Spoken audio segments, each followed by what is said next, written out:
clarifications other than Wazid? Any other volunteer? Okay, I volunteer.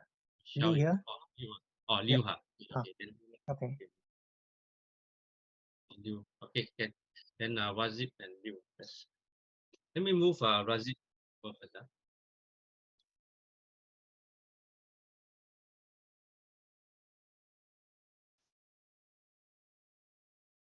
Okay, the room is open.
Okay, so there's still 2 more person haven't signed your attendance.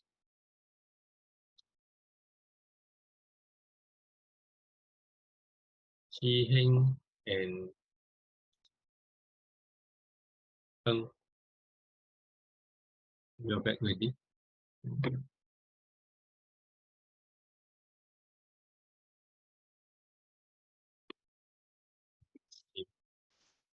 Tan Chi Heng, are you around? Roland? Roland, are you around?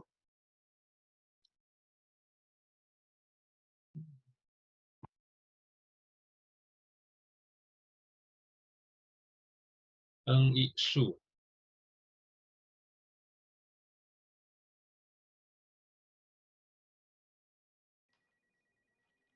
Your attendance, have you signed?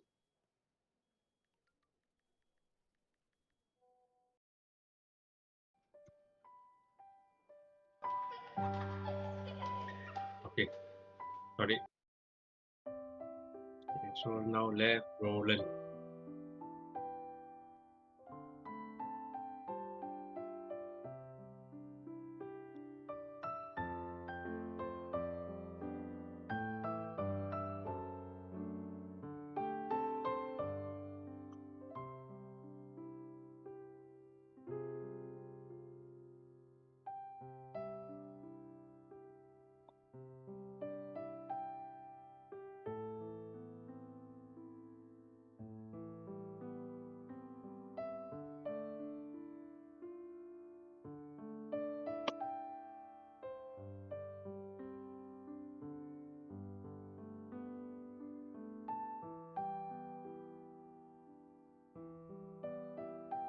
Okay, I think we'll continue first.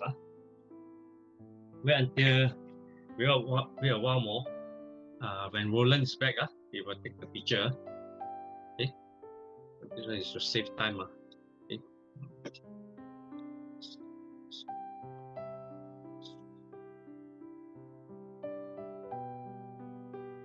Okay, so the plan is we still have some slides to cover. I intend to target okay, let's target to complete by 3 o'clock. Okay, I try to target by 3 o'clock.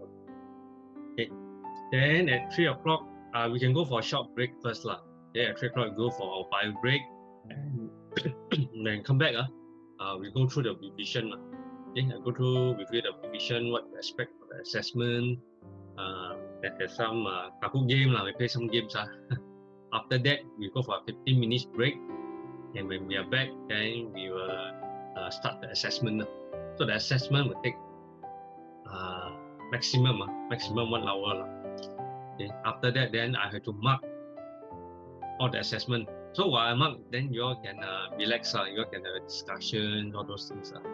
Okay. So the result I will announce by today one. So those the problem one, then we'll do recovery later on. Okay, so that's the plan. So we'll be busy later on. So I think we carry on with the slides first. Okay. What time do you target to have the assessment? Around 3:45 to 4 o'clock we'll start to get ready. So you tend to start 3:45 to 4. Start preparing, or we gonna Yes. go in? So 3:45, I will let you all start to go into Canvas because this is the first time. So I'm going to give you all at least 10 minutes, 10 to 15 minutes. Familiarize. Familiarize. Okay. So we start at 4, right? Is that what you're saying? Yes, the target is to start at 4. So by 3:45, I will let you all start to go in. Sometimes you all have problem going in. So I don't want to start too late. Later, those got problem, we may delay until 6 plus. Okay, that's why I want to start at 3:45. Let you prepare. Okay, so the actual one is target 4 o'clock. We will now later on. Actually, is those who are ready. Once I launch the thing, those who are ready can start first. So it will be based on your individual timing. Okay. What's the duration? 1 hour. Total. 1 hour. Yes. Okay.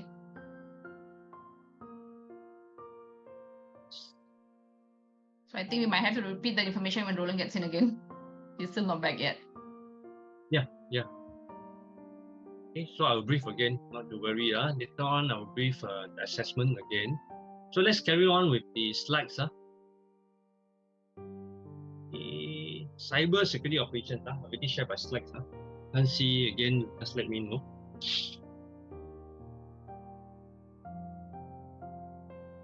Now here we are talking about like IT security team, IT department. We also call it cybersecurity, right? Many companies have got this cybersecurity team or IT security department.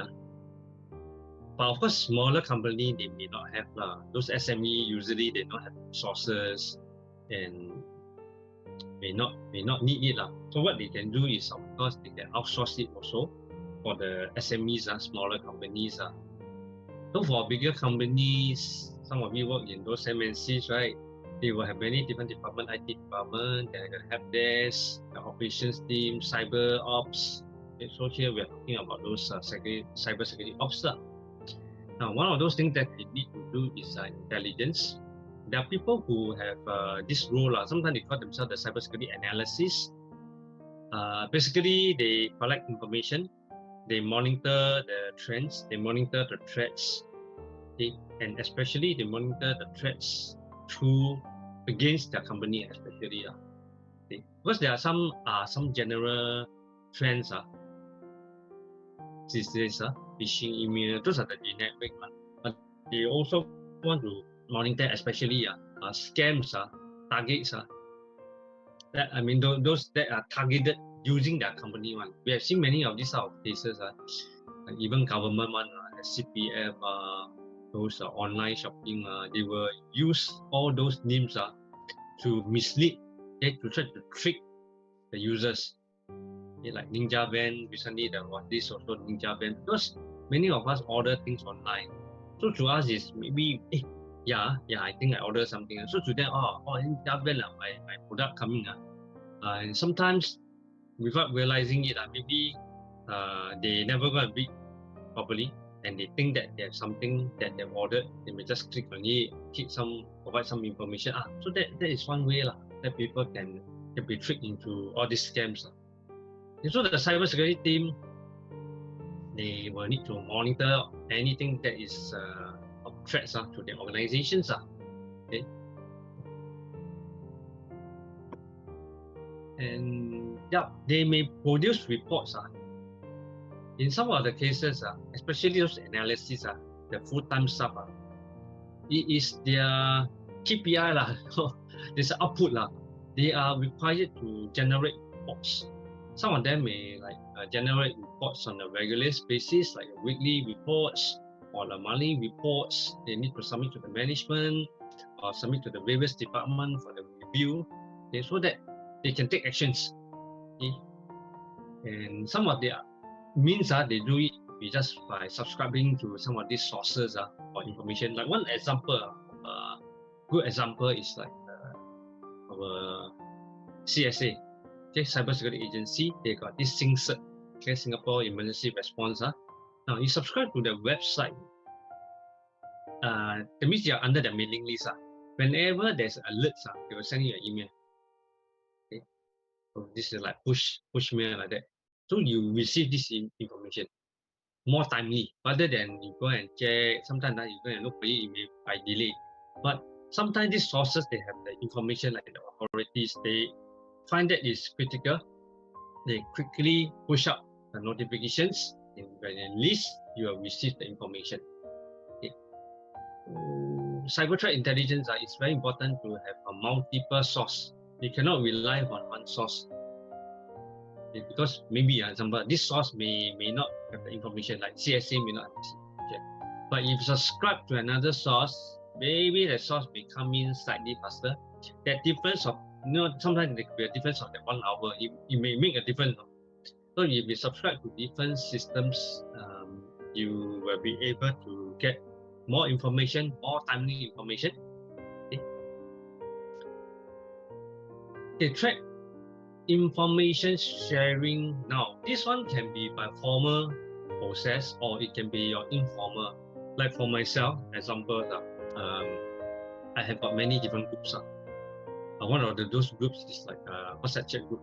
So it can be just as simple as this informal chat group, where you have a group of like-minded people, who share the same work kind of interests, passions. So we are there to share information. Now these groups could be because they are from certain associations. Okay, then they form this group together, or it can be among a few friends. So I got this various types of groups. Okay.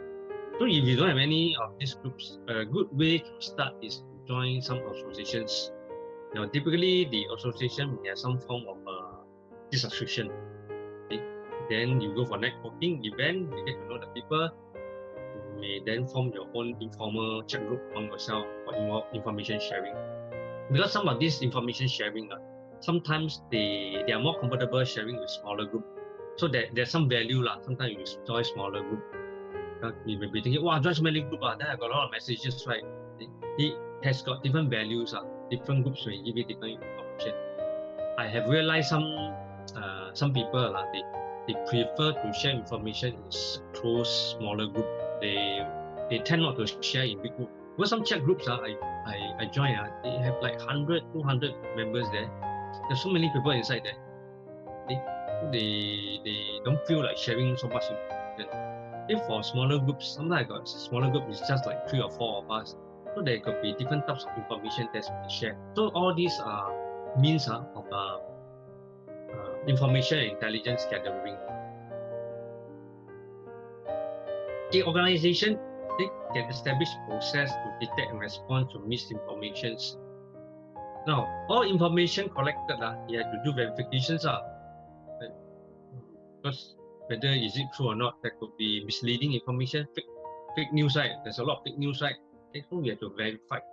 Because if you don't verify, assuming you act on it and you send a notification within your organization to your senior management, and then later on the senior management, hey, fake news, then doesn't look so good on you for the cyber team. Information should be verified before it's been cascaded, communicated to the rest of the organizations.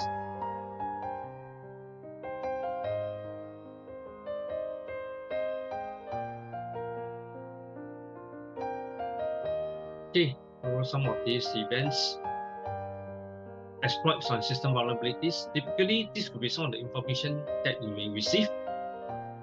Okay, there's something that someone found out that. Okay, so there's some exploit going on already because there's a vulnerability. For example, the Android. I use the example Android OS, our phone OS.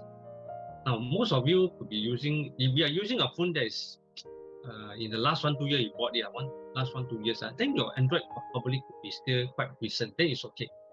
But if you are using a phone that is dated back to at least maybe more than 5 years ago, now your OS, likely that model could be outdated.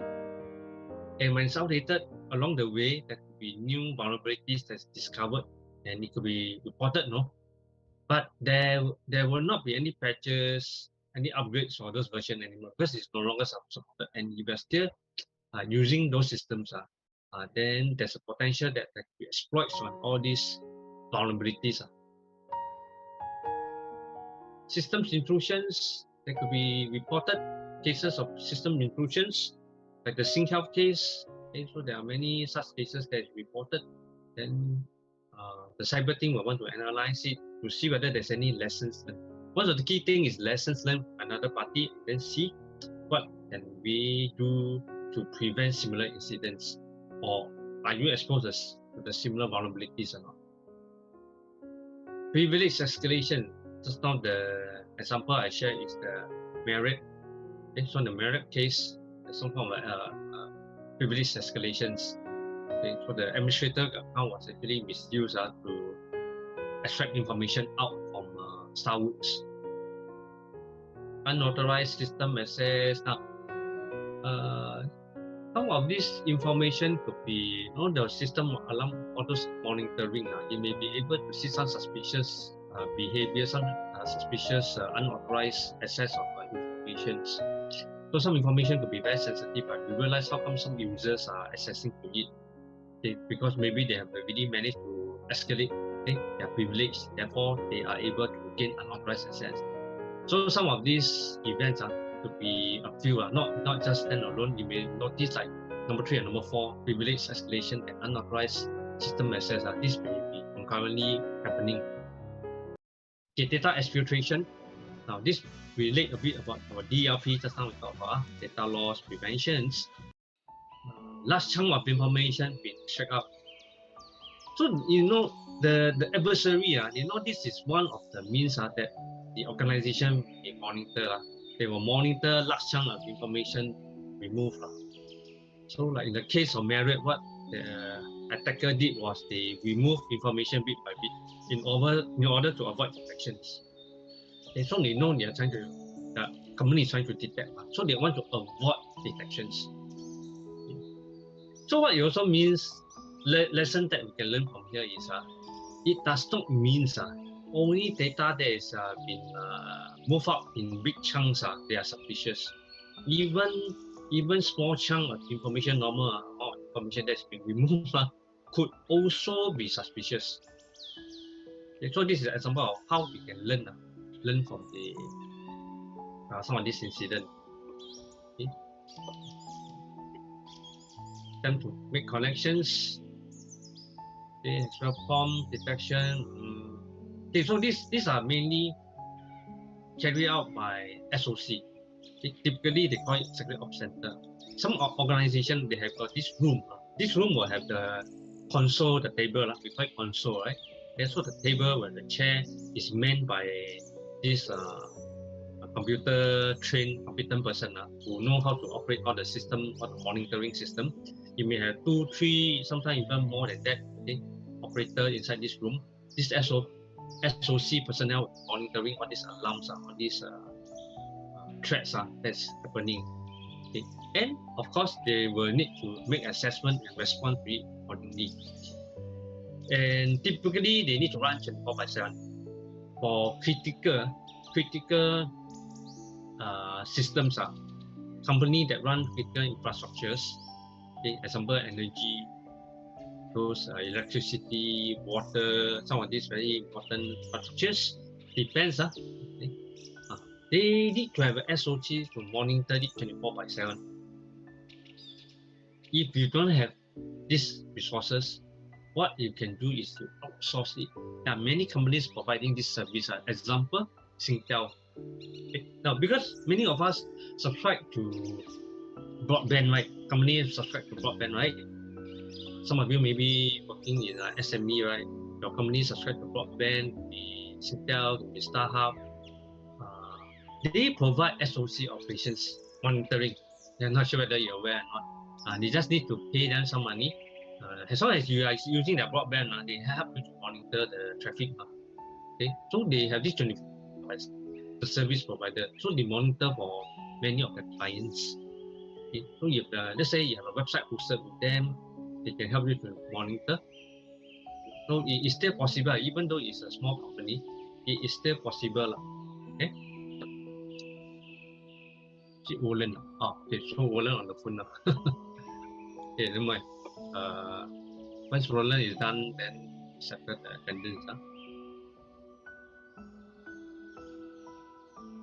The event monitoring and detections, SOP. Now this is by way of the SOP. Many organizations have some form of SOP. They guide the collections, processing, and review of all these system logs. As an individual like myself, I don't need because I'm just doing on my own. But for companies, there are many people working there. There are operators there.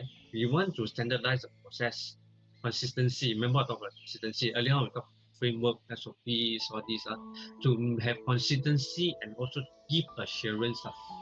Okay.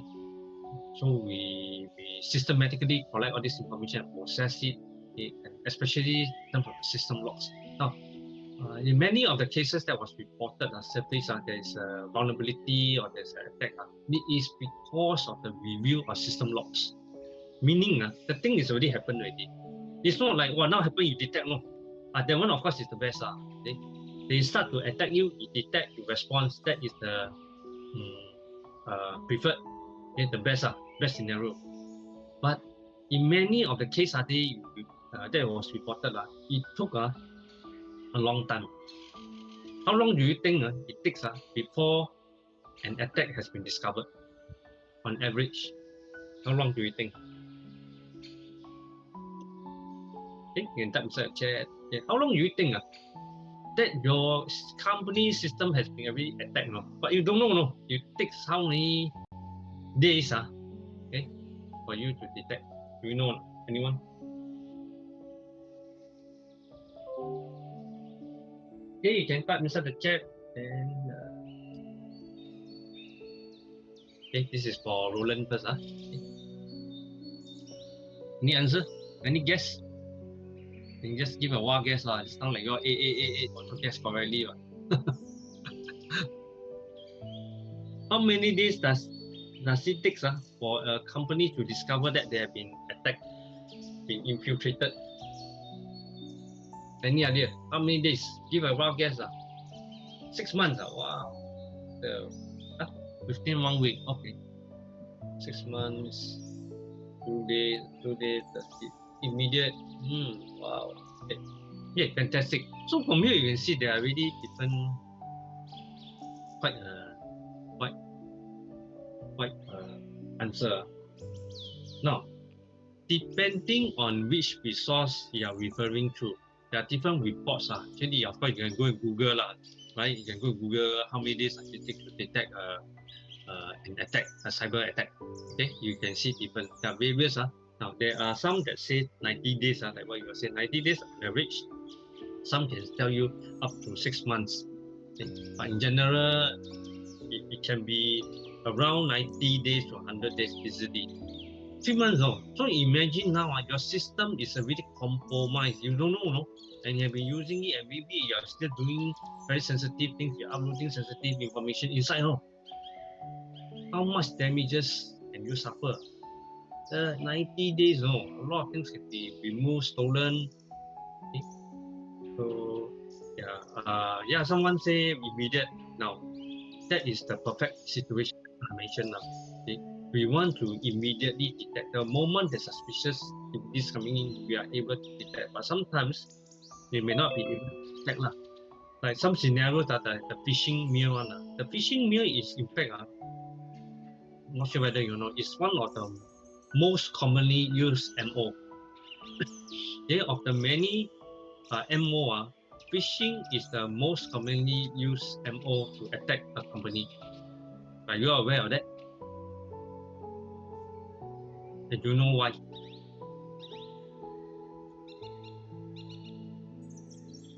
Why do you think phishing email is the most commonly used method for attacking an organization? Anyone want to give a guess? Email is the most vulnerable, weakest link that it can go inside. Because everybody reads email, so therefore, by clicking the link, you can show access into to implant a Trojan horse into the PC. Fantastic. Yeah, because many of us got email. Of course, those got no email, then you cannot fish them already. Right? You know, some people know those ground one. Some people do groundwork only. Example, let's say technician, some technician, or maybe some cleaners. Some of these people, they don't have email. Okay, they are really the ground stuff. Then of course you cannot attack them, right? But there are still many people who got email. So like you say, you attack where the people are, the targets are. So email is one source. So by sending email, you can reach them directly, right? That's one. Then the next, easy to catch attention, can mass spam. Yes, okay. Actually, the concept is the same as the phishing. Okay, when you go phishing, okay, let's talk about the concept of it. You may not have done phishing, it's okay. Okay, so phishing usually there's two main types. One is really use the fishing rod. You put the fishing rod, you try to catch what? One fish. Right, one fish, right? You use fishing rod, you catch one fish. Now those are for people who really meant for hobby, have fun, they will do that. The fishermen would use fishing rod or use a net. You won't use a fishing rod, alright, obviously they will not use it. The fishermen will use the net, fishing net. Okay, so how do they fish? They will throw the net into the water. But how do they know what fish are there? They don't know. But they know there will be some fish inside there. They know there will be fish inside there. They just throw, they just need to catch some fish, and then they will have some returns already, right? Then they can go back already. They know they will catch something. They just need a fish to see what they can catch. Okay, because there are fishes inside. Now that is the same concept, the same principle which the attacker used. So the attacker is very simple. I have got a fishing net here. Okay, so where is the ocean? Where's the sea? So the ocean, the sea are all the email addresses. So of course they must get the email addresses first. They can go somewhere to go and get it. They can go dark web or whatever, go and get all the email address, right? Now, as long as they got all the email addresses, those are the ocean already, the water there already. They know the water inside there. There will be some fish, okay, who will be caught inside the net. Okay, so for them, the concept is very simple. They find out the emails already. They create the net, which is actually the spam messages, the scam messages. They just blast it out. Okay, they can blast it up to 1,000 people. Then next week they're going to get another mailing list, blast up to another list. So they just going to blast. Okay, it is the number game. Sure, got one or two will click on, because someone may accidentally click it. Okay, by accident, sometimes you're not careful, but somebody tricked into clicking it. You just need to get one or two. They click already. Wow, you already got a return. Okay, so depending on what you want to collect, you may trick them into providing some credit card information, okay, like the OCBC scam like that, right? Then the scam itself may have 13, like that one 13 million. No, that was actually something like this net thing. No, they just send out blast out to all the phone numbers. Right? They get a hit. 700 over people fall for it. That is one example. That's why phishing, whether it's phishing, smishing, okay, the various type, phishing is one of the most commonly used method. Okay. Okay, let's take picture now first. I already submitted attendance, so let's take the picture first. Okay, let's have everyone in front of the screen first. Okay. And who else? Let's see. Okay, everyone.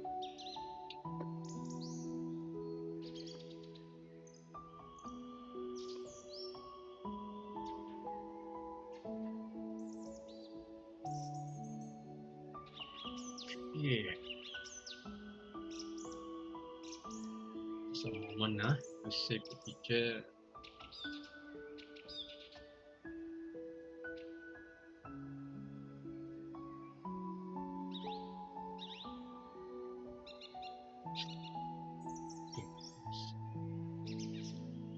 Okay, so later on we just need to take one more picture. Now, so with that, having said that, regarding the phishing, now we know that it's a threat. What it means is that should be the area of our focus. Okay, so we look at the threats. This is high threats. Then we need to look at the impact. What is the vulnerability? Your company's vulnerability, So the company's vulnerability depends on the users. Is the users educated? Are they trained? Have they gone through some form of training? If you find that the staff mostly they are not trained, you send the phishing test mails, then a lot of people click. What is telling you should take actions? Conduct some sort of awareness training for the staff, and so that they will not fall victim for it. Okay. Now all these trends, you can monitor it through all the website, and especially I think a good source for us locally will be CSA. Okay, who follow CSA, sign up for the SingCert. Okay, let's get back to the slides.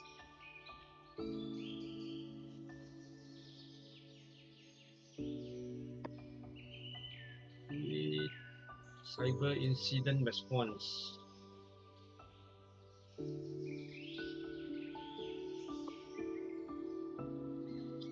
Okay, cyber incident response. When threat has been detected, the staff first must know who to report. So you may need to have an SOC. Just now we have an SOC. There must be a hotline. There must be an email. Then they need to know how to report. After they report, the people inside the SOC will need to know how to do, how to respond. Okay. So the plan may need to include things like communication, escalations, communicate to who, the security manager, okay, the senior management, the authorities. Okay, so these are some examples. Coordination, how to coordinate with the stakeholders. Because the incident response team, they may not have access to all the systems.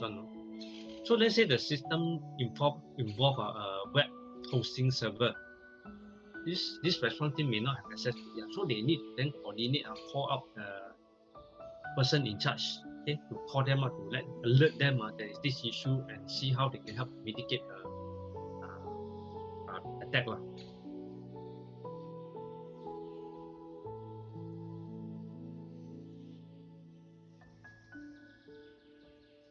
Now, after you responded to the incident, the other thing that we want to do is also investigate.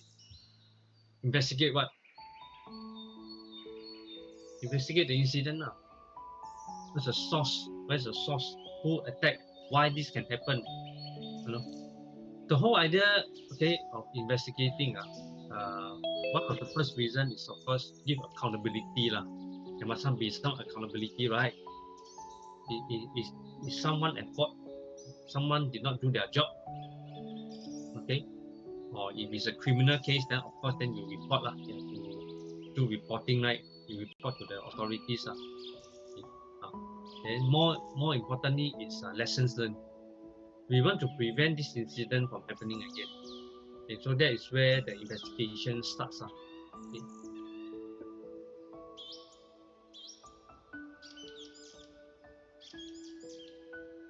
How can an organization maintain good cyber situational awareness? How? Okay, just now I talked about it, right? How can you then? Just now I got share. Basically, collect information. Information gathering, that's the thing. Okay? Collect information. Just now you also saw the word intelligence. Is there a difference between information and intelligence? Same. No. Is information and intelligence the same? Is these two words the same? Sometimes, just now I think the slide you also saw, right? About information, about intelligence gathering. Is information and intelligence the same thing?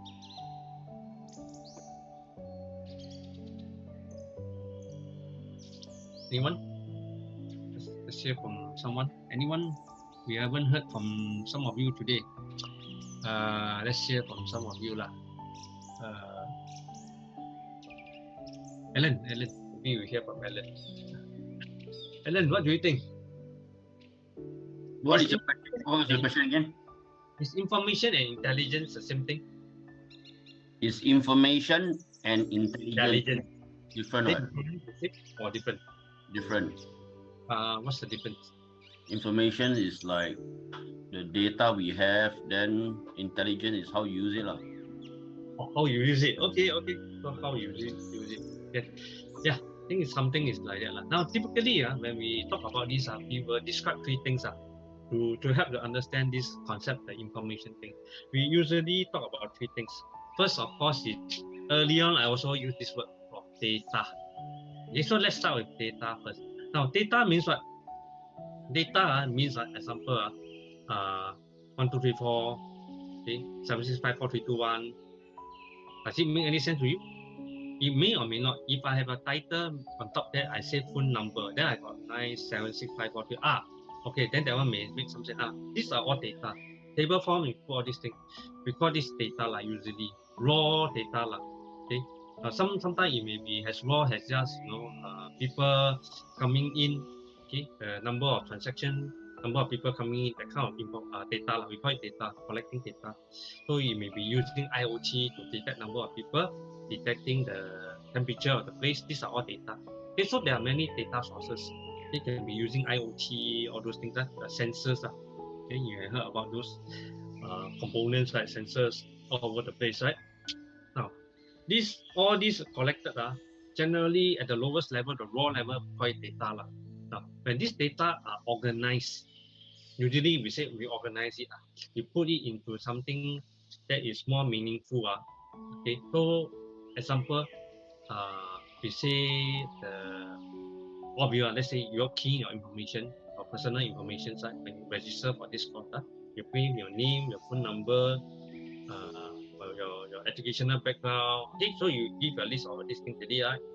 Then the course manager compile this whole thing together. You prepare that report there. Okay, that is the course information of all the participants. So this whole report there will be information already, because it has got some meaningful information. It describes there are total 15 participants, the profile of these people here. Okay, you got all this information. So what? My point is, so what? So what? The information, you got the information, then so what? Then we come to the next point, intelligence. Now, when your information is made to be useful for actionable purpose, or we call it actionable intelligence. Okay? You must have some actionable purpose. Your information will then become intelligent, something you can act on it. I use back the same scenario. I have the information that there are 15 of you here. So I am able to analyze a few things. First, example, your age group, your education, okay, the type of education, your work experience. Now, after I do this already, then I try to understand you a bit more. We dig further. Are you a past student of NTUC? Have you attended a course? Oh, so how many of you? Then we realize, maybe example, actually there's 50% of the students here are all regular supporters of NTUC. They have always been signing up for program. Okay, so this could be something useful. So the information we just target to sell this 50% here, because they are very receptive to NTUC program. So when our next round of a marketing effort, this 50% of people is a marketing effort to focus on them, because very high chance they will be signing our program. This is called the intelligence. Okay. So from information, intelligence, data, information, intelligence. So in cyber security, same thing. We can collect a lot of data points, data source, collect all this information. Okay. But we need to make it into something that is actionable. Then it becomes intelligence. So the role of the SOC, one of the role of the SOC is to derive at the trends, okay, to give some conclusions, so that the receiving party who reads this report can take some action, follow-up action on it. So example, this report may be sent to the IT department. Okay, may be sent to the senior management. So they read already, okay, let's take action to improve the situations. Okay, so that concludes that topic, cybersecurity ops, cybersecurity assessment. The next topic.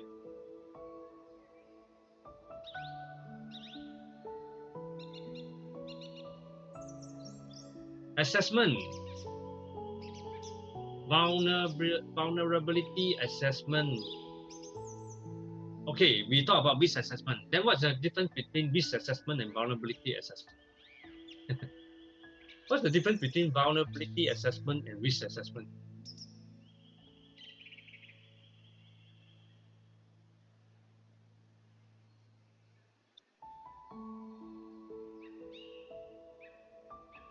Any idea?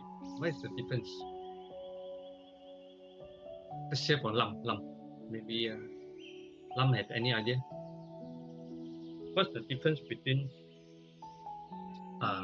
vulnerability assessment and risk assessment?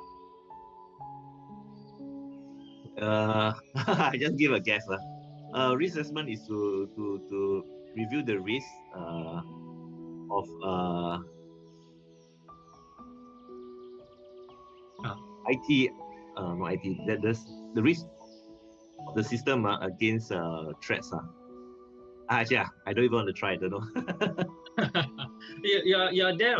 The threats are correct, right? Yeah, the threats. So vulnerability is the weakness in the already implemented system, I guess. So one is Yeah. You're right. You're right. Okay. Okay. Good try. Good try. Yes. Actually, what you say is correct. Okay. Now, in short, I will just say vulnerability assessment is actually part of risk assessment. Okay. So this is easy for you to understand. We do vulnerability assessment to help us to do our risk assessment. We cannot do our risk assessment without understanding our vulnerability. Right? So how we know how risky are we? We must know what is our weakness first. Okay, therefore we want to do vulnerability assessment. The focus of vulnerability assessment is to look for weaknesses in the system. So how do we do risk vulnerability assessment? There are of course many different methods. Okay.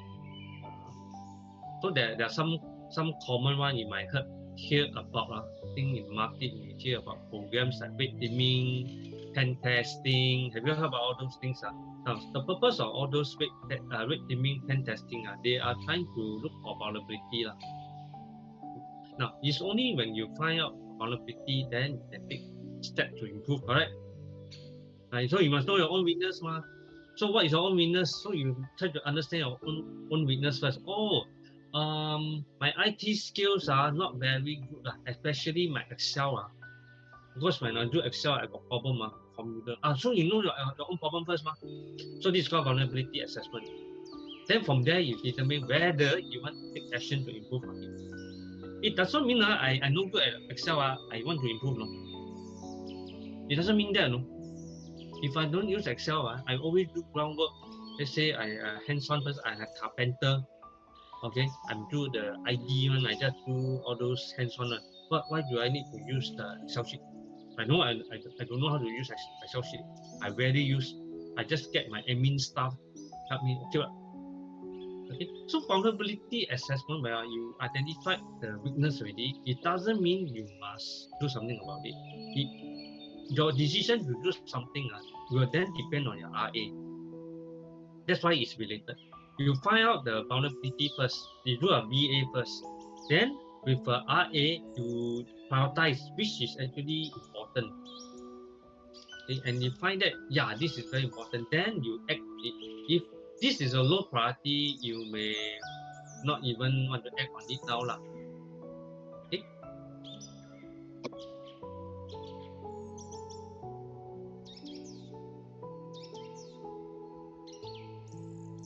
Okay, so these are the scope. So this is like more specific. Just now I talked about red teaming and pen test.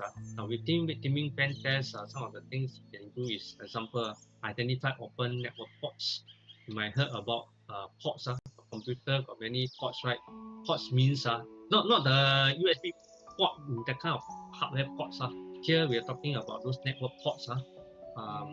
Example, now ports. Layman, the concept is for all communication to happen between two devices. We must speak using the same channel. We must have a channel of communications. So like web communications, you probably have heard about like port 80, some of this port, right? Now, in order for your computer, the devices to transmit web information, then you need to go to the same ports. Okay, so if you close that port, that particular port, then you cannot communicate. Okay. Now the idea of ports, there are thousands. I think there are only 65,000 ports, right? Okay. Now there are so many ports in your computer. So if your ports are open, what it means is your computer have more communication channel. The more communication channels you have, that means you are actually at risk or secure. When more ports are open, means you are more secure or more at risk. Generally, you are more at risk actually. You try to imagine the HDB flat like your house. When all the doors are open, open means your door and the gate all are open. Is it more vulnerable than the door is closed? Generally, it's more vulnerable, right? Because I can just walk into a house, right?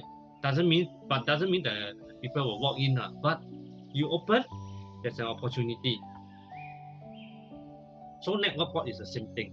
when we look at the system vulnerability, we look at whether the system got open network ports. The more network ports is open, the more vulnerable the system is.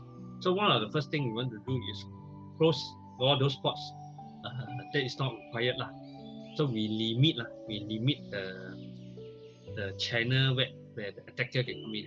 But some channel you need to keep you open in order to run operation. For example, like email, your website. You cannot support them how to send email, how to go to website, correct? Okay, so this is one example. Okay. Of course, if you are keen, then there are some courses that you can go lah. As I mentioned, one of the very well-known is by the certification program. Of course, you got the diploma, you got the other certs by Poly. One example of a well-known one is by EC Council. So there are something like Asaka, ISC Square. There is this company called EC Council. They run some of the very well-known, one of the more well-known certification program is called Certified Ethical Hacker, the CEH. But I have to warn you, for people with some IT knowledge should attend this program because it's very technical. So if you say you have no IT knowledge at all, then this may be quite tough for you. So it's better maybe you attend some other program because there are some other programs like Certified Network Defender. So you need to go to the website to see what program they have. You progressively attend the program, then it makes more sense. But CEH is supposed to be a more advanced. They go into some of those scanning. Here we talk about BA. So CEH program will go into some of this vulnerability assessment. They share with you some tools, some methods on how to do scanning, like network port scanning. They will tell you some of the tools. Okay? So it's quite fun to attend those programs. Okay? But you need to have some basic IT knowledge. Are there hardening courses? Just on the sidetrack, hardening of the hardware or Unix systems or Windows, whereby most of the time they put the server out there without any process to harden it. Harden it means you go in the system and then you start to, from the default system that is being shipped out, you add a few configurations to secure the server itself from its default setting. So are there courses like that to teach you how to harden these operating systems? Or even in network equipments, are there certain things when you buy a router and then it just comes default, right? So what are the things that you need to add on top of it to harden it?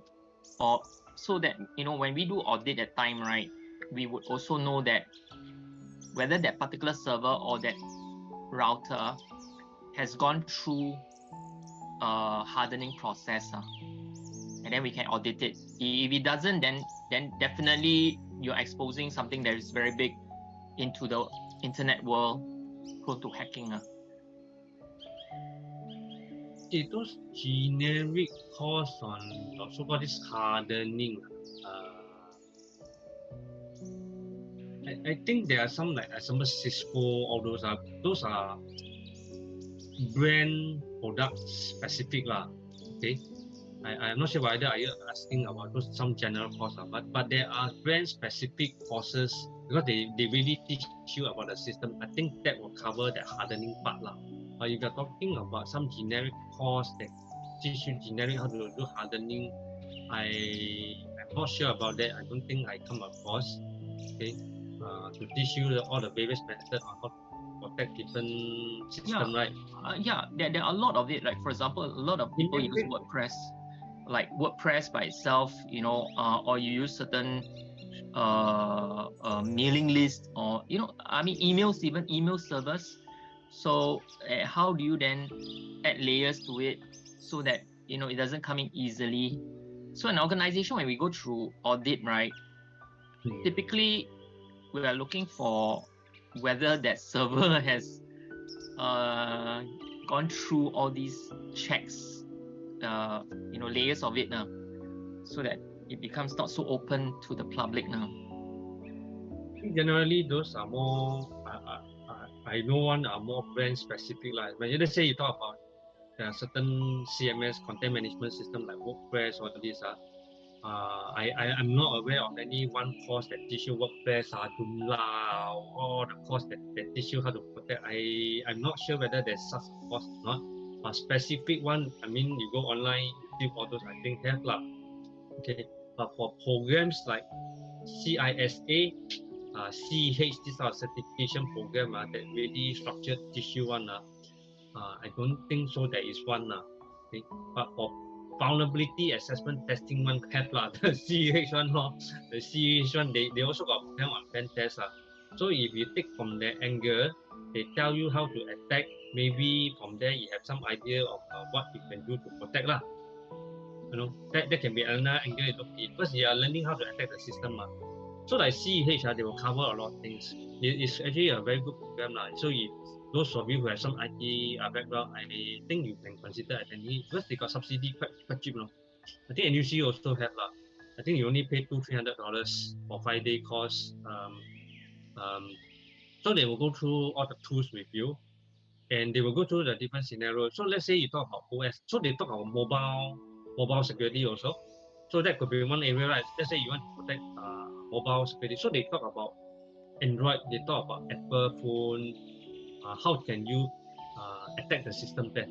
So when we're talking about attacking the systems, you can also see from the other angle on how to protect, defend it now. So that may be able to address some of your concerns. But it's from another angle, like attacking angle. So, but then it's again, usually when we talk about attacking, we explore how to defend it. Okay. So pen test is something I just mentioned. Now, penetration test means you try to attack a system. Let's say you got a website, you try to attack, see whether you can attack in or not. You get someone external, usually external pen tester we call it pen tester, try to hack the system. Okay. Now, there are different types of penetration. You can see like black box, gray box. Okay.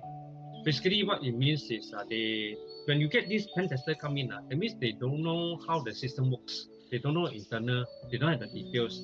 So it's just like the real world. Someone wants to attack you, they don't have access to information. So see whether you can come in or not. Okay. Whereas gray box testing is where this person I get you, hey, this is a system I want you to test. Now I give you this range of the IP address. I want you to go into the system. Okay, I give them some information. This is to help them to make the attack easier. So that's why it's called gray. Okay, so there are different levels of pen testing. Okay. Now this will help the organization to discover vulnerabilities, because if the pen tester managed to get into the system, then that means this is something they need to address. Okay, so pen testing in Singapore, it is regulated. That's for your information. Not sure whether you heard about this. CSA regulate the pen testing in, I think last year. Is it last year? I cannot remember. Is it last year or the year before? They announced that any company want to perform pen testing, they must apply for a license. Okay, so if your company is working to support your clients other than audit, because when you do audit, one of the things you will consider is pen testing. Then you have to work with partners that can do pen testing. Okay, so like myself, because I run my own consultancy business, I run a very small business. So I cannot fight with Deloitte, all these big companies, EY, right? They are very big, right? So when I go in to do audit, risk assessment, if there is let's say a business opportunity where the client say want to do a pen test, I have to approach my partner who has got a pen test license. I cannot do because I don't have a license. If I do, it's against the law. Okay, so this is something we all need to know. Some of the things we must work within boundaries.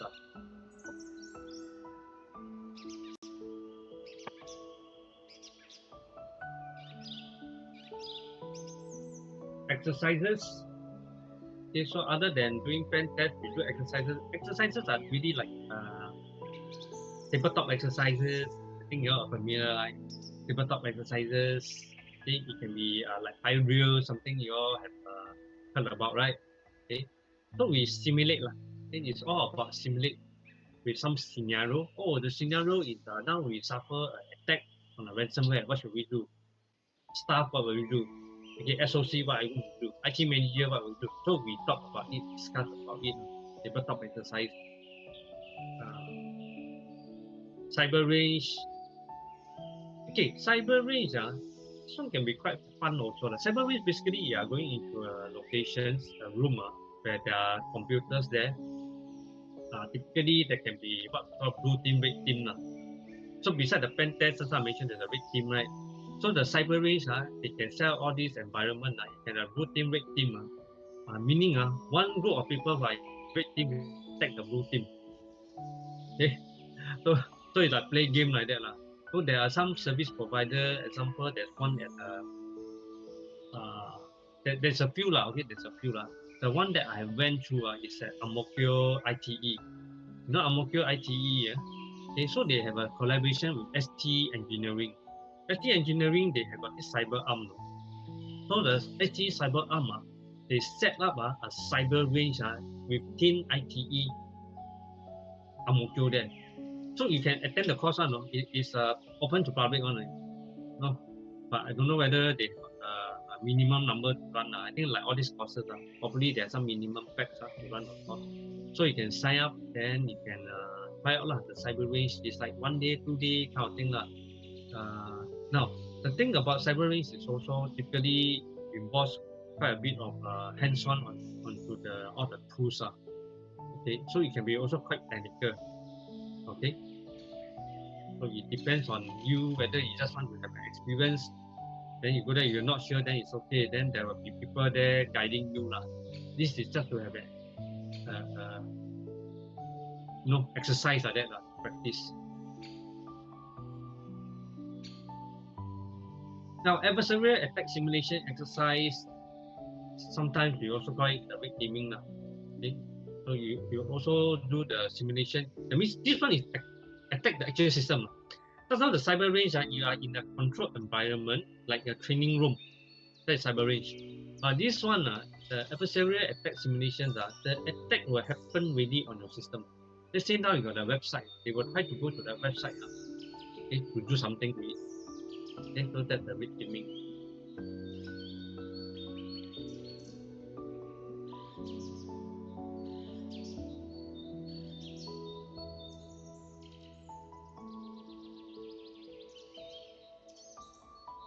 Okay, so scenario. Now, most of these exercises, the pen test, all these things, we are all using scenario. Remember, we talked about risks, right? The threats, threat risks, the threat scenarios. We need to have a scenario because that is what happened in real life. You cannot just say ransomware, how does it work? How does the ransomware work? How does your computer become a ransom? How does a ransomware get into a computer? So we have to think of the scenario. Oh, by email. Okay, by email. How does he send? Oh, he was sent to one of the staff. Who? The staff using the computer. He has an email. Okay. Then someone send the email to this person. Then he click on it. But why would he open on it? Open the email. Oh, there's a message to tell them that there is this a payment. Okay, ask the company to issue the invoice. Please click on this link. So there could be some of this scenario. Then they talk about it. Yeah, I think this one will be able to trick our staff into clicking it. Okay, so we want to create this type of real life scenario, okay, based on all this intelligence. Intelligence basically, remember we talk about SOC collecting the information. What are the latest trends? What is happening to the company? Is our company been so-called targeted? Okay, like the Ninja Van, right? The Ninja Van. So in this scenario, it could be Ninja Van internally, the IT team may want to do an exercise. The exercise may take this real scam thing that's happening in the market and the discussion. Okay, so this is intelligence based. Now, sometimes when I did my audit, I was also asked to help them to do exercise as part of their scope of works. Quite typically, they may give you a few scopes of work, right? Other than audits, maybe they ask you to do So I have done this where they say, hey, can you help us to do a crisis management plan and also do exercise. So when we develop the exercise, at the time we are also trying to look at, hey, what exercise want to do? There's so many exercise, no? Okay, so we have to try to choose something that's more relevant, beneficial to them. One way is we look at intelligence-based scenario. For example, I say the Ninja Van, if I know that maybe this company, they been targeted, like a Ninja Van scenario, I will use it for the exercise.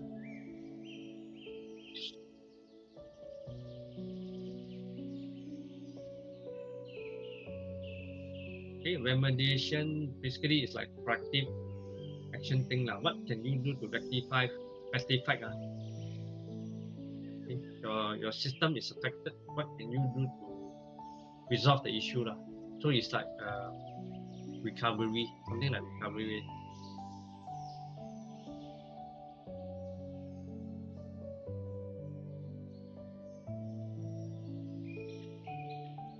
Okay, VA, what should VA identify?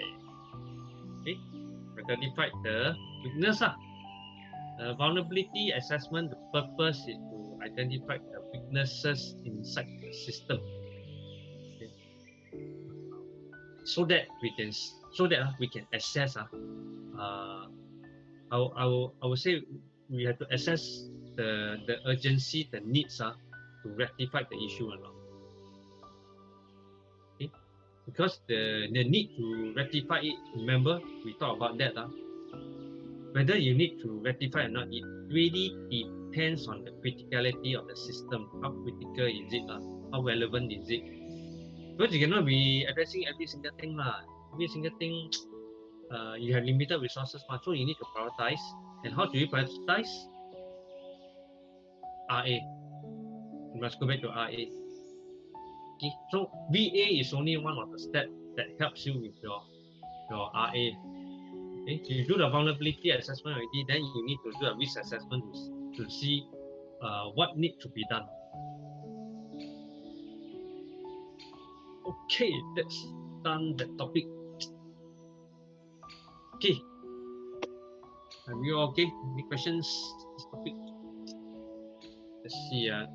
We have still got about 20 slides. Okay, we are progressing well. Okay.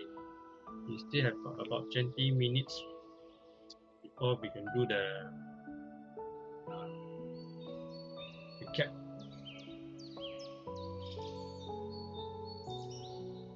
There are many things to digest. Okay. Yeah, so of course not to worry, a lot of these things I share is for general knowledge, awareness. The focus later on, of course for the assessment, we'll discuss about it around 3+. Okay, let's continue on. We just have a few more topics, then we will have covered everything already.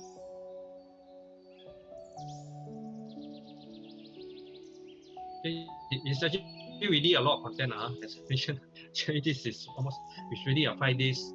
Okay, that's why some of the content I move a bit faster. Okay, financial services. Here we talk about those.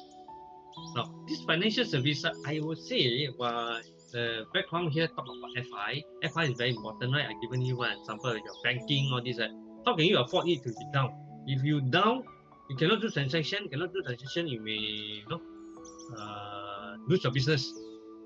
Imagine you go to restaurants, you eat already, then the credit card, all these cannot process.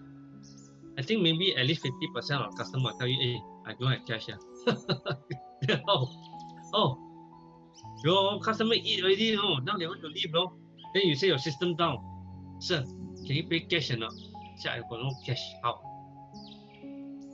Going to have an impact on business. So it is a critical business function, financial services. So it applies to any organization that relies on online financial. Okay, doesn't mean only banks. It can be insurance company also, like any trading companies, investment. That's how we talk about maybe cryptocurrency. Okay. Of course, cryptocurrency use a different currency .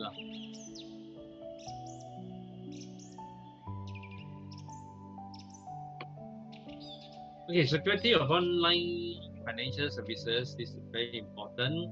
It can be protected by various means like encryptions, all these passwords, all these things. What are these systems subjected to? Okay, they're subjected to this type of threats. Now, these are some common threats. I has mentioned a few of these before, like man in the middle attack, denial of service, malware. Then the maybe less known one, they call it code injection attack, cross-site scripting, DNS hijacking, spoofing. You all mentioned, someone mentioned spoofing before. So there are many different means of attacking the systems. So there's really a lot of things to do. Okay.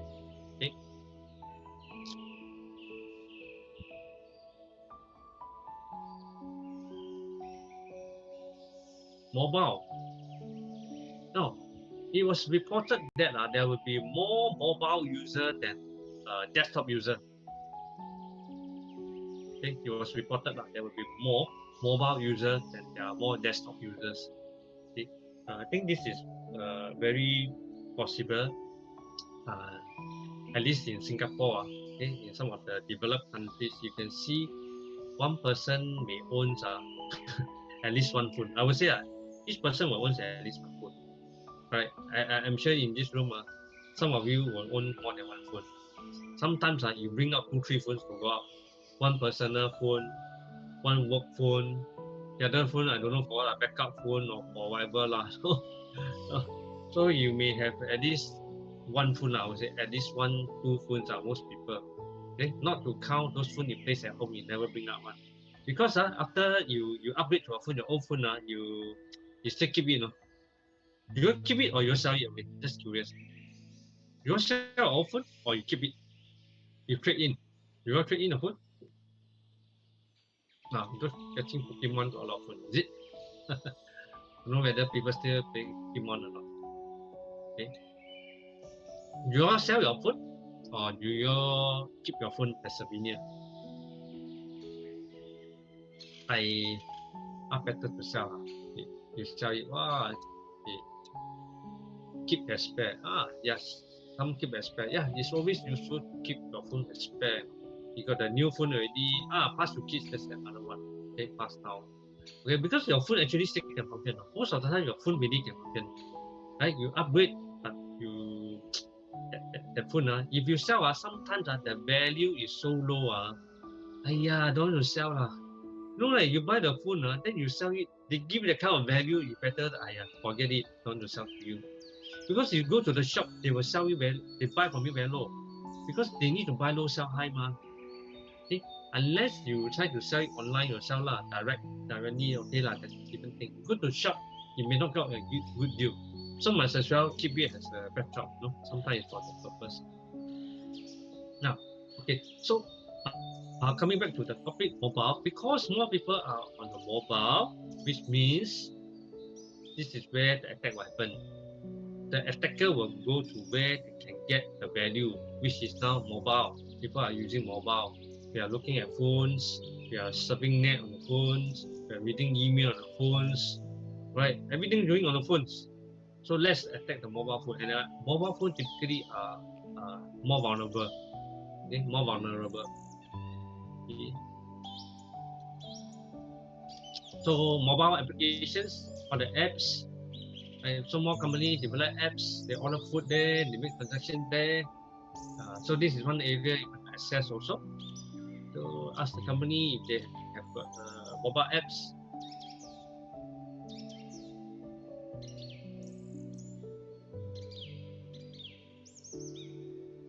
Okay, monitoring. So some of this topic you see really related to earlier what we mentioned. The SOC, the analysis, right?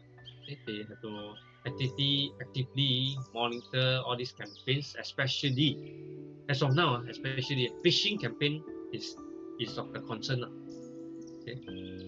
You will also see CSA always update in the news. Not sure whether you realize CSA always make announcement updates. The police also what are the latest trends, scams. alert people not to fall victim to it.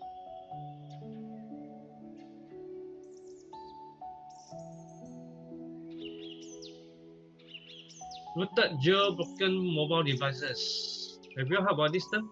Jailbreak. Okay, jailbreak your system like iPhone, known to be more secure, right?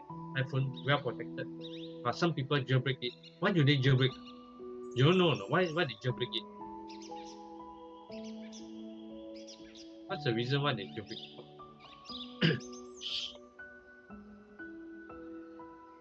Okay.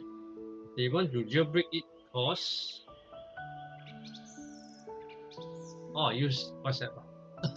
used to be iPhone can't use WhatsApp without jailbreaking. Now cannot because I don't use iPhone. I don't know. So iPhone can use WhatsApp now without jailbreaking.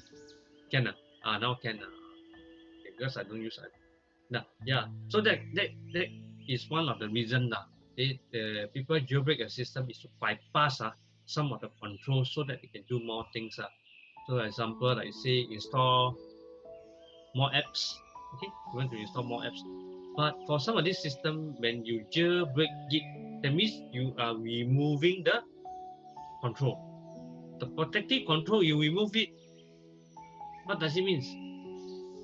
Become vulnerable, lor. It become vulnerable.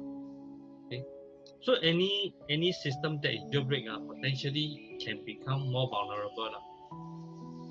Now, so when we review systems, let's say we look in companies, let's say audit that company, people who use mobile phones, any of these systems that use jailbroken mobile devices, they may be at risk.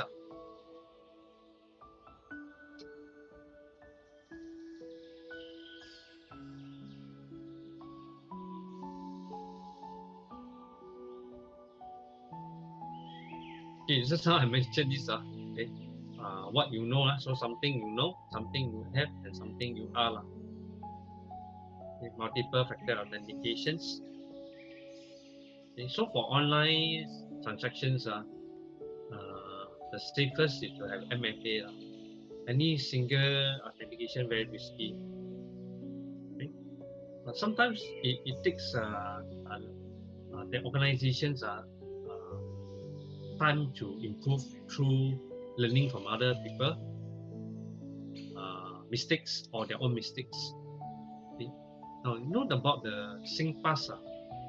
You know about the SingPass vulnerability last time? You all got SingPass, right? Now you log in into SingPass, your government, right? You need to use that SingPass, right, for the apps.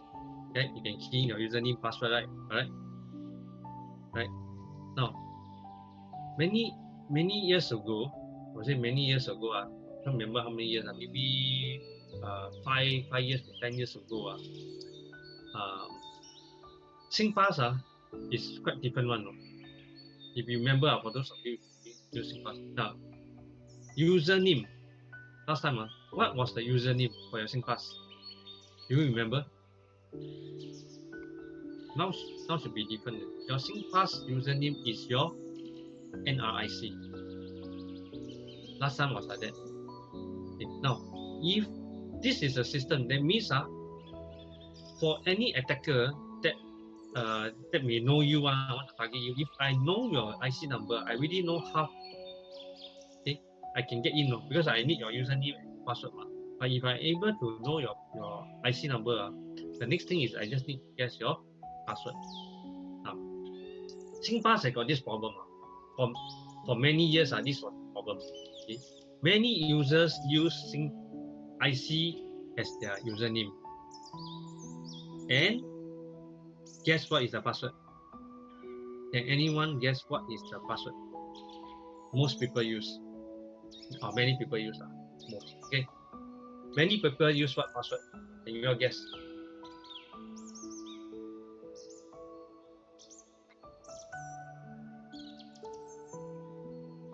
Nope. Not birthday, not year of week. Not this. Okay. Yes, Rajesh, you are right. you guessed it correctly.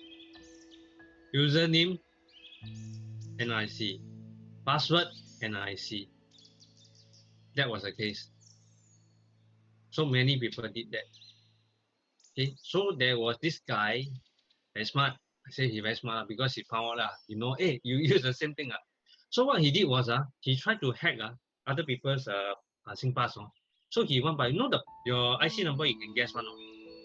Because he just changed the number only. For example, it's S1234567. Then after that, it's like S1234568, 1234569. He keep on increasing the number, he keep on changing because there's a sequence. Okay, there's only that few numbers there, you can play with it. Okay, so this guy got nothing better to do, sit in front of the computer, he key in the IC number for the username and password, he key in the same. He tried many hundreds of sequences, he keep trying. And he managed to log into, I think the time at least 10 or 20 accounts easily. He managed to get in. And then he do fraudulent transactions using all these accounts. Okay, so there was this real case. And because of that case, then SingPass was the login change. Okay, we are allowed to change our username. I believe most of you, your username is not IC now. Alright, so you got your username, you got your password. Then after that, you got your mobile SingPass app that you can scan and go in, right? Then you have to put in your biometric. And in the latest one, is again, you see, we think it's good, but in the latest, there's a CPF scam. Correct? You all know about the CPF scam, right? That's the latest one. Okay, so many people, their CPF was scammed. Okay, again, it's because of this login thing. So what SingPass did, another level of enhancement. Now they require biometric facial authentication. So you cannot just steal my credential I sent to you, trick me into doing it. You must use the face. What it means is now I must log in using the person must already log in. So there is another level of difficulty there. Okay? So it's an ongoing thing now, I would say. As you put in measures, the adversary will try to counter you. Okay, end-to-end encryption. Okay, this one is talking about especially important transaction. Now, one of the good example of end-to-end is your website. When you go to a website, how do you know that website is secure? What is the first telltale sign that the website is secure? What must you look for? There's one icon there. When you go to any website, how do you know the website is secure? SSL. Okay, you call it SSL. Basically, there is an icon, a log there. Okay, or you can see the HTTPS, right? Secure, right? That one will tell you that it is secure. Your communication with the server, the website is secure. Okay, so this is like an end-to-end encryption when we talk about SSL. Okay, so your communication, what information you transmit. That means you go to the website, what information you transmit. Let's say they ask you key information on the website, transmitted to them. By right is secure lah.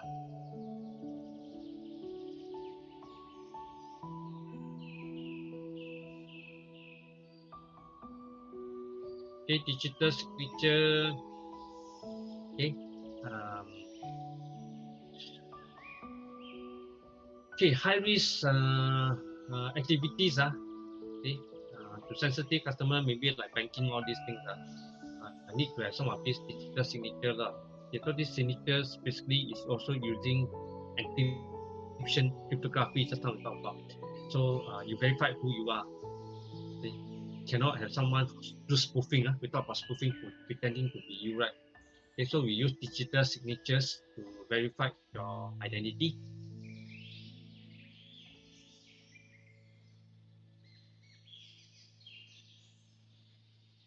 Okay, we are almost done. Okay, I know it's almost 3 o'clock. Let me just push through. Let's finish it. Okay. Customer authentication, transaction signing, login. Okay. Okay, so risk-based. Now, many of these measures we implement is again based on risk-based. Risk-based means we look at the risk. Is it high risk, low risk?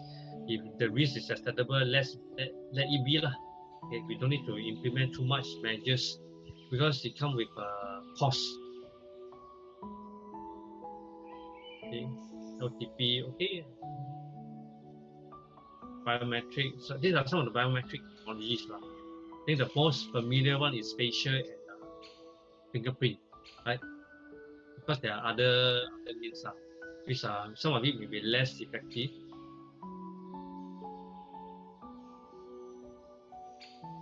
Fraud. A company should implement real-time fraud monitoring systems. If you got SOC, yeah, that is possible. That means continuously monitoring some of these activities or transactions, suspicious transactions. Maybe if you know that this particular user, he has not traveled, but how come that the transactions are overseas? So sometimes banks may send you such a notification that they notice suspicious transactions. Suddenly there's overseas transactions. Okay, they may send you a notifications. Okay, so these are some examples of fraud monitoring.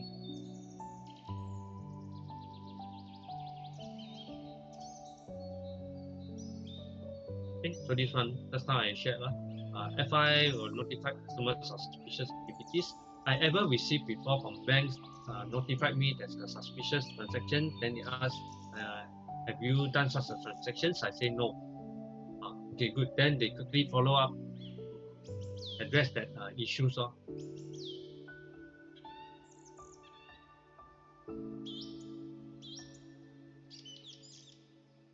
Yeah, customer educations related to security awareness. We have discussed about this. Need to educate the customers. Educated customers will have benefit for your business because they are less vulnerable. You have less issues. Okay, don't you end up like that OCBC case, right?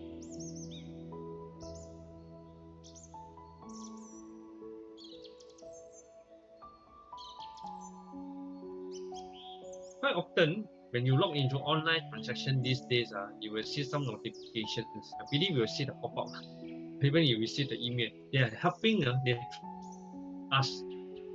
They will tell us what are examples of suspected activities. Don't transfer money to overseas, all this. The love scam, I know. The love scam is also one of the top scam methods. Okay. Of course, they normally target ladies. Okay, they target ladies usually. Men not say don't have, men also have, but usually they like to target ladies. So there are already many cases where ladies fall for it.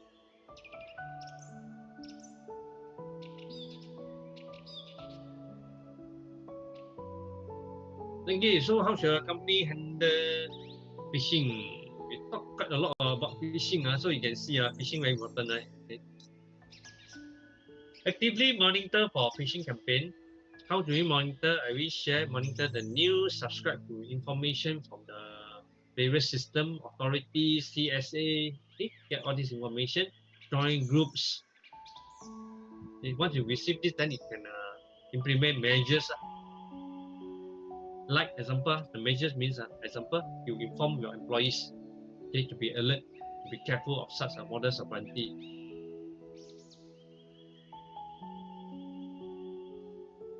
Okay, I think this is like last topic already. Almost there. Okay, last topic already. This is the most close to your heart already, right? IT audit. Yeah, audit is important. We have seen many of these examples. May not be exactly IT audit. We have seen many cases that have been surfaced non-compliance during the audit. They surfaced it. Okay. So this is very useful. So when we talk about IT audit, of course we are narrowing down IT lah. Okay. Any system technologies, you focus on auditing the systems. Now, what do you audit? You audit all those things that we have been discussing about. In these last 2 days, we've been talking. I give you many examples, categories of things, even service management, okay, even the projects, software development. Okay, so there are many areas to explore.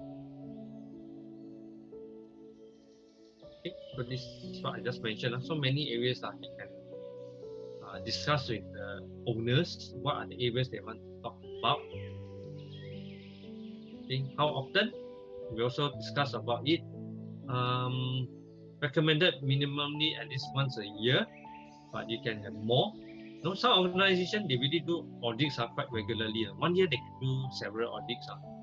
The audits could be due to different certification program. Like I mentioned, example 27,000 or internal audit, senior management just want an audit.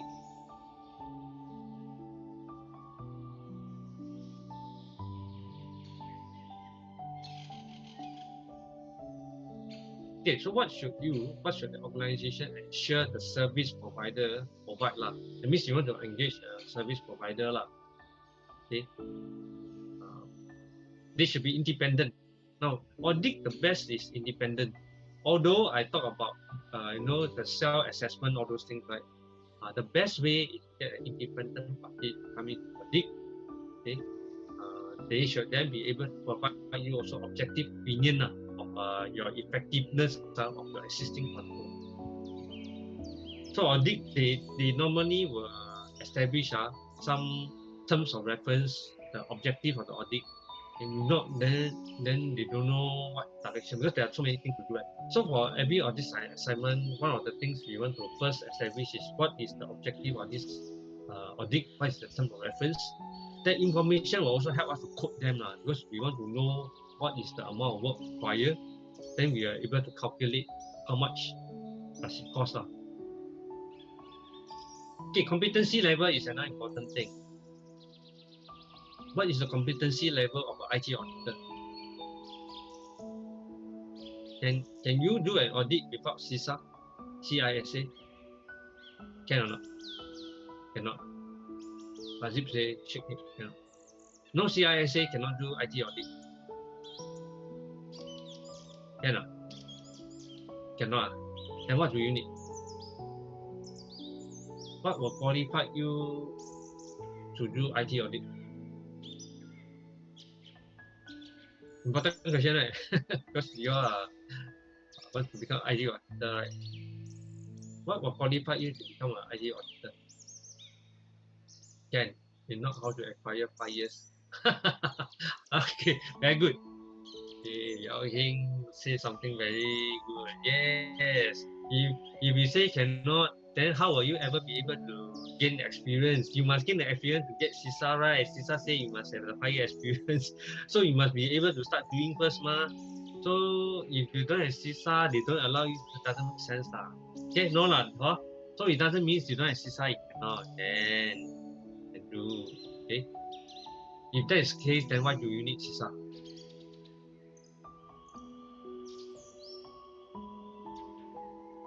Then why do you need CISA? If you don't need CISA to do audit, why you want? Why do you all want CISA? So this is an important question to ask yourself.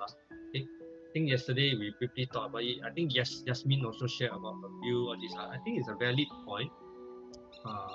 Now, you come for this program, of course you are here to learn knowledge. Okay. The next thing, of course, you are given the opportunity to go further, one step further, to get the certifications. So if you go for an exam, then you have to plan what is it exactly you want. You just want to take exam, assess your knowledge. Okay, good. Then do you really want to get the credential, the CISA or not? If yes, then you have to work towards getting it to accumulate knowledge. Okay, but your intention, if it's not, you say, I don't need I just mainly I want to find a job. I cannot be wait until I get a CISA, then go and find a job, right? So my priority now is to get the knowledge. I go and find a job. That is more important. Okay? And but if you say you want to professional, set a target goal to you must have target, right, to motivate yourself, right? So you may say, okay, your goal is still to get a CISA. Okay, so why do you want to get a CISA? To stand out from the crowd. Okay, to make yourself more professional. Okay. Typically, many people get certification for that. So for example, like myself, I have some certifications, like some of these like CISSP, PMP, I got some other certifications. Now, the reason why I go for certifications, yes, is to give credibility to myself. No? So when I got credentials, when I go to bid for jobs, you add weights. What's this help people to assess you? If you put yourself in the shoe of buyers, someone want to buy your service, and if he don't know you, and this is your new potential customer, right? He don't know you, right? How do you then show that you are capable? Of course, you can share you got this project, that project, you have done this, that. No, you try to show some track record, all those things. It helps. Okay, but showing credentials is to show them another level of competency that you have. It is telling them that you have meet certain requirements put in place by the certification body that you have this knowledge. So, example, if a CISA, someone see a CISA, that person, the buyer who evaluate you will know, oh, so you actually know about the knowledge of CISA, you know about how to do it. You have the knowledge, you are able to pass the exam, and you have the working knowledge. So your performance is at least at certain level. No, someone already independent party the SACA already assess you already. No, so you meet the requirements versus someone who don't have. No, so if you don't have, then a bit more difficult to assess. So that is the advantage. It does not mean you cannot do, but it give you, my opinion is give you some advantage. Okay. Of course, you have to see who are you up against. If you're up against some very big company, some of these big company may not even looking at whether you CISA or no CISA. They're looking at the company itself, because they can go after the company. That is what they want. Okay, so yeah, competency level is important. Okay. Yeah, Q&A, meaning we have come to the end of the slides. Okay. Okay, it's already 3:10. Okay. Any questions? Anything you all want to raise or what we have covered? I covered all the content already. Okay. I think because it's already 3:10. I think we go for the 15 minutes break now. Okay, we go for the 15 minutes break because it's very tiring already. Go for a break. Then later on when we come back, we go for the revision. And after the revision, we prepare, we go straight into assessment. Better, more fresh, right? Like that. Is it okay? Okay, if that's okay, we go for 15 minutes break first. Okay, I see you all shortly.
Okay, hello everyone. Hey, are you guys around?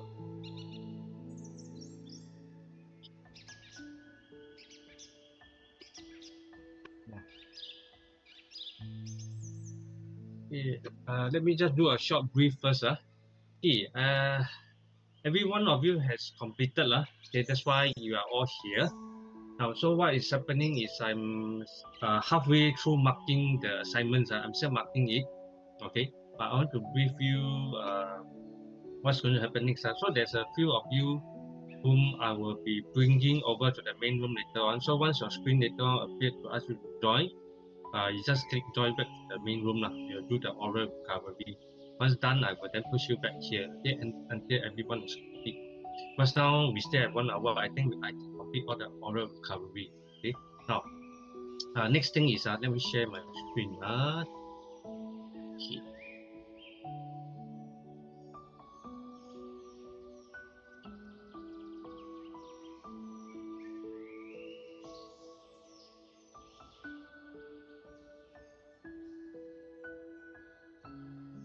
Okay, so once you are rated as competent, I will be sending you an email later on. So later on, I'll be also busy drafting an email to you. So the email will be sent to you. You may also receive an alert to your individual email. I believe they will also write one email to your individual email. Okay, so once you receive it, you will see something like this assessment outcome, then your name, okay, the technology, the name of the course, 1920 July, this is the date of the course, right? So you have attended this course, then this date, you have met all the assessment criteria and awarded written. Okay, so this is what you receive from me. Then at the bottom of the email, I will also append this part here, learner's acknowledgement reply. Okay, so this is where you need to copy this whole thing. Okay, you have to copy from this email, copy, you reply to me with this highlighted learner's acknowledgement on this part. Okay, you copy this, reply me the email, then you type your name as per your NRIC. Okay, acknowledge that you accept technology, governance, and risk management foundation course on assessment on 20th of July. My assessor Dex have conveyed my assessment outcome to me in this email. Okay, so you need to reply this. So if we can all complete it by today, then I don't need to follow up with you via the WhatsApp lah. I think we should be able to complete this today lah. We still have about 55 minutes because I'm marking already halfway through. Okay, and okay, let's see let me stop share this first.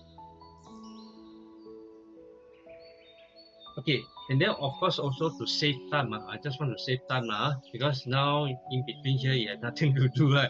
I give you something simple to do. I'm going to share this screen.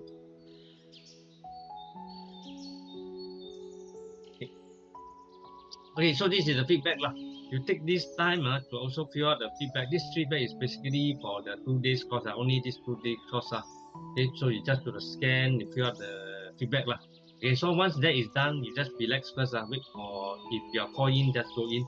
If not, then I think you all can just relax, chit chat. You want to discuss about what's next. For how you want to gathering all those things. Okay, so now is a relaxed time lah. Okay. Okay, so let me go back to the main room. I will be calling you all shortly. Just to check, when will you be sending the email? Okay, I will be sending this in the next probably 30 minutes. Once I finish marking, okay, once I finish all the oral recovery, I will be sending the email already. So you should be receiving in the probably next 30 minutes. Yep. Sorry, what's the other question? No, I was hoping if you can copy that URL into our chat, then we can do it on our laptop instead of phone. Chat. Okay, let me just one now. Okay. I mean, now I'm doing it on the phone, but that would be convenient whoever can't. Okay. You don't mind, I stop share a while first. Those who have scanned, Thank you. yeah, I stop share a while first.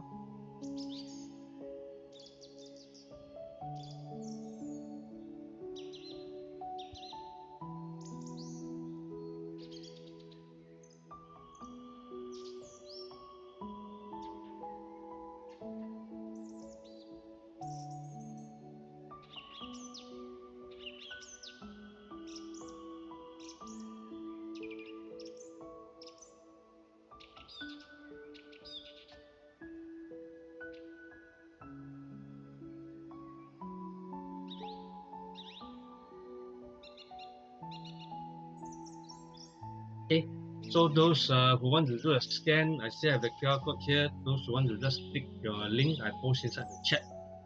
Thank you. Any other things you want to clarify before I leave the room? Okay, you still can call me. I still have another account inside this room. You will notice there's a DY backup. So I have another account here. In case you need to reach out to me, I'm still around. Okay.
Yao Hing. Yao Hing, I have sent the invite. Can you just click to join the main room?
So when ChatGPT first came out, I thought to myself, dialogue, we will be replaced by machine. I want to show you how you can use AI technology to generate a second income quickly. I'm sure you heard of AI technology like ChatGPT already. And maybe you're even a little worried about how it might replace you or your kids in the future. But guess what? I actually found a little known way to use AI to start and generate a part-time income. So if making an extra few thousands a month using AI sound interesting to you, continue watching this video. Hi, my name is Stephen Yong. In the past few years, I've helped thousands of students turning their passion into a new side income. When I learned about the technology, I started to see opportunity. I realized that we can actually use AI to help us generate income faster, easier, and with less risk. Now, for example, one of the things that I teach my students in making a video for social media, and many of them were feeling nervous, uncomfortable when doing it. And guess what? With AI, they don't need to say say a single word and they can make dozens of video every week. AI can generate the script, the voice, and even the actor in the video. And by the way, I'm real, right? I'm not an AI generated, okay? So if you want to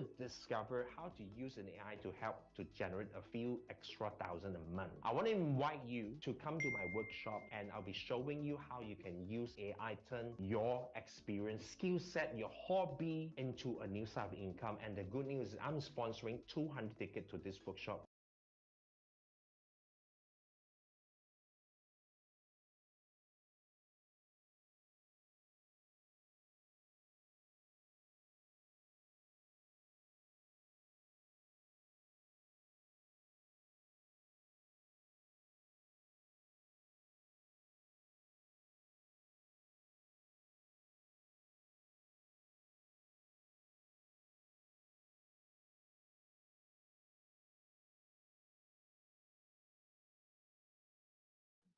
During non-pandemic time, you want to earn some money is not that difficult, lah. Okay, but when you totally stop working, right? I realized that I cannot, and my team also cannot be sitting down because we do not know when the pandemic going to end. Then after I learn, I teach them until Stephen noticed me. Then Stephen one day he did interview me. He said, "Grace, I think you can go further." He talked to me. Then I said, "How? You can go your online through webinar. Since you all cannot go, but the product that I'm selling, right, is an MLM product. I can perform it in front of the camera, and then immediately I can see the difference. So this is a very good opportunity." Stephen, that's why he after he talked to me, right, then I go with his class. Okay, so he browsed everything. Okay, he said, "You are missing something." Maybe he found some talent from me, but I don't see I have talent. Then he made me realize that I can actually go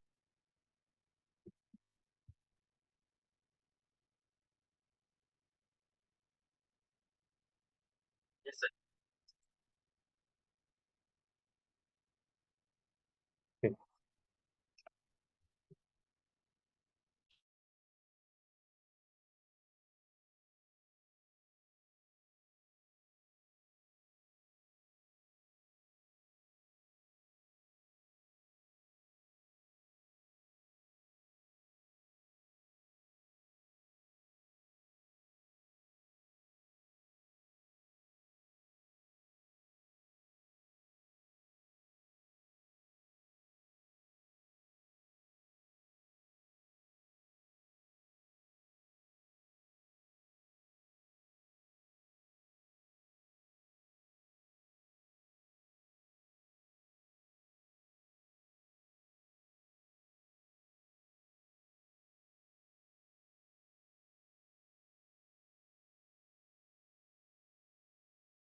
go even far. Every time when I see, right, I will see all the preparation by Stephen because he really hold my hand, okay? Hold my hand to go from one step to another, from zero.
Eat soup, we join the main room.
Recording in progress.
Recording in progress.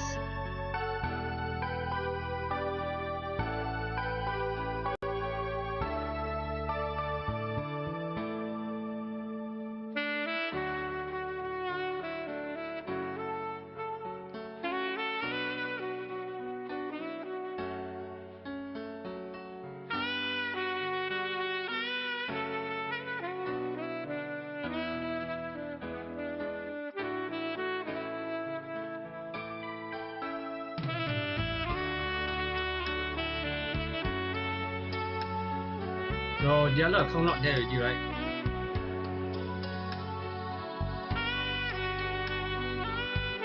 Here, now this account, are you able to click?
Okay, walk. Yeah, okay, I have already sent you an email. Maybe you go and check the email first, then you respond to it. Reply, acknowledge. Okay, so if you are done, then maybe then you can leave us lah. Can you check? Can you check the email now just to make sure if it's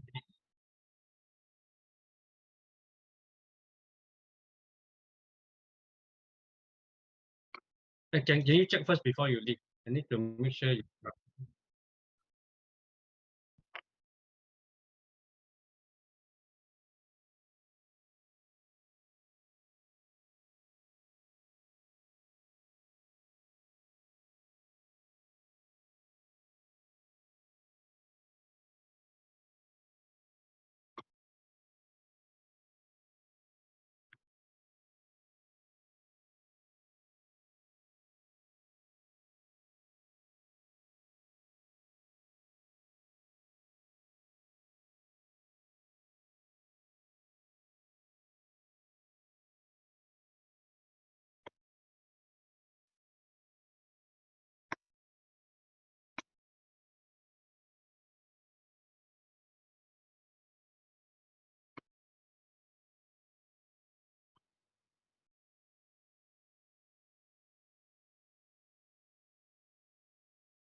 yeah, so can you just reply lah?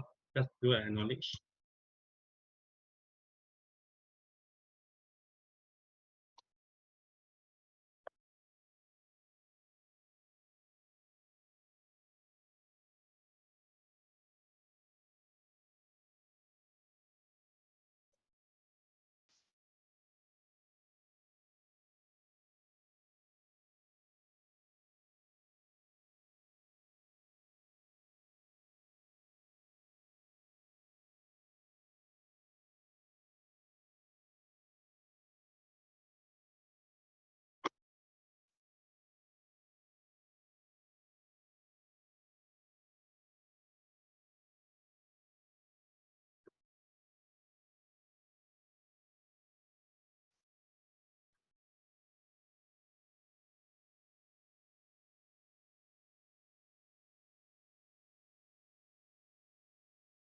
Okay, Ken.